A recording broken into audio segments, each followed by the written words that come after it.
Welcome back, Congresswoman. Thanks for coming to talk to us. Thank you. You represent the district. Oh, you're welcome. You represent the District of New York City that encompasses parts of Queens, the Bronx, and has become the single hardest hit congressional district in the nation. It's an area that is heavily minority immigrants, working class, and working poor. So how much clearer does it have to be in the country that this pandemic, while treating us all equally, killing us as it kills us, but why isn't there more emphasis on what's happening to poor people in this country? Of course. Well, I think sometimes when a pandemic like this hits, or even any natural disaster like a hurricane, like what we saw in Hurricane Katrina or Hurricane Maria, they don't happen in a vacuum. They happen in a social and historical context. And when communities have already been made vulnerable by mass incarceration, when these things happen in the context of redlining, in wealth inequality, in a racial wealth gap, what it does is that it impacts the most vulnerable the most. And my congressional district, New York 14, out of the top 10 most impacted zip codes in America, 5 of them are in my congressional district, including the top 3. And what we're seeing is that the communities that are most impacted across the country are overwhelmingly working class, Black, and brown. In Chicago alone, 70% of the mortality are Black Americans. And it just goes to show that these things do not happen in a vacuum. They happen when communities are disproportionately on the front line. Here in New York City, about 65% of our frontline workers, including grocery store workers, delivery workers, and more, are Black and brown. They're Black and Latino, and they're non-white, and they're working class, and they're being paid $10, $15 an hour. They don't have health care. And so when your family is ravaged by a pandemic, you can't see a doctor.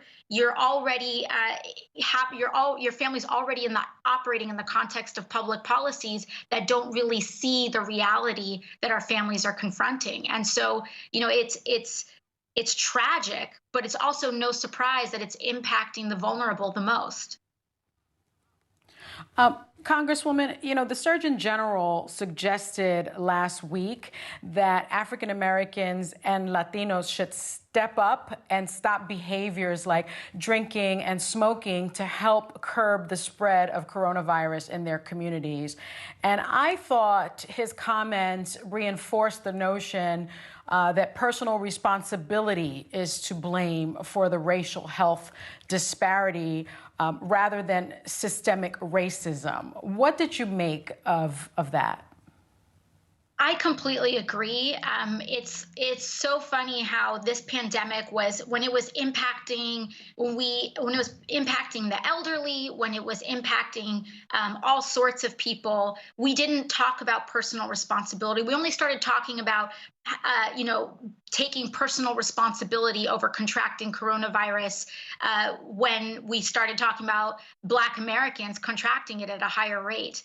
Obviously, there are certain things we can do to make sure that pre-existing conditions don't exist, but ultimately, it's inequity that's the pre-existing condition. It's the inequality that's a pre-existing condition. And you can't just go to someone and tell them, hey, you should have had health care this whole time when you're working, an hourly job and your employer doesn't give it to you. A lot of these pre-existing conditions have to do with the inability to access quality health care, the inability to afford quality health care, because we live in a country that continues to have a for-profit healthcare system, unlike the rest of the developed world. And on top of that, the Bronx, we have a mortality rate that is twice. We have a coronavirus mortality rate that is twice the level of the rest of New York City. You know it's not a coincidence? The fact that the Bronx has one of the highest asthma rates in the United States.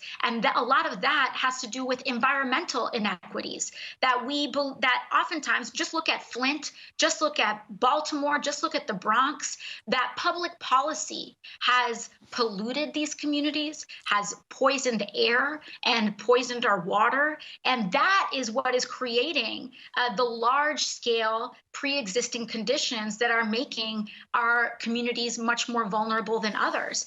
And so while, yes, you know, if you're smoking, you should consider to stop, and that goes for everybody, at the end of the day, that's not why there is such a high incidence of coronavirus that is impacting these communities disproportionately. It is systemic inequality, and we have to take responsibility for those inequities, and we have to make sure that we respond to it, not with a personal choice, but with public policy. So I agree with you. This pandemic, interestingly enough, has brought to the forefront many issues that that have been your signature issues for a long, long time. I mean, suddenly everyone's a socialist. Even Republicans are on board with some of these measures, things like paid sick leave, unemployment insurance, free testing, and health coverage. It's interesting, isn't it, how they've all come on your team all of a sudden. What do you think will be the longer-term effects of the Democratic Socialist agenda? Well, you know, I think it is a funny moment because everyone wants to fight against these policies until they've been personally impacted.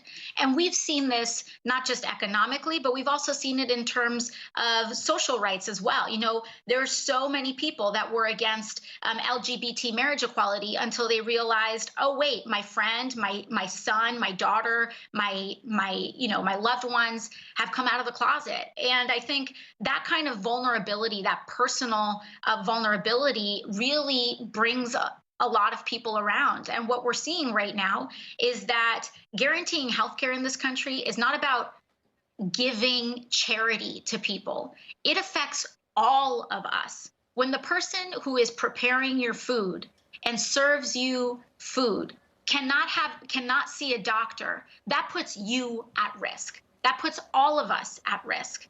And, you know, I think it's encouraging that a lot of people are saying, oh, you know what, because this is an emergency, we should shore up, make sure people have enough to pay their rent. Because this is an emergency, we should make sure that people can have access to a free test and go to a doctor. But ultimately, the question is, wasn't this an emergency before? You know, if you needed treatment, if you need life-saving treatment for coronavirus, and you think that that testing and treatment should be free, then why shouldn't that testing and treatment for diabetes, insulin, cancer, why shouldn't we be treating all sick people in this country as humanely as anybody else?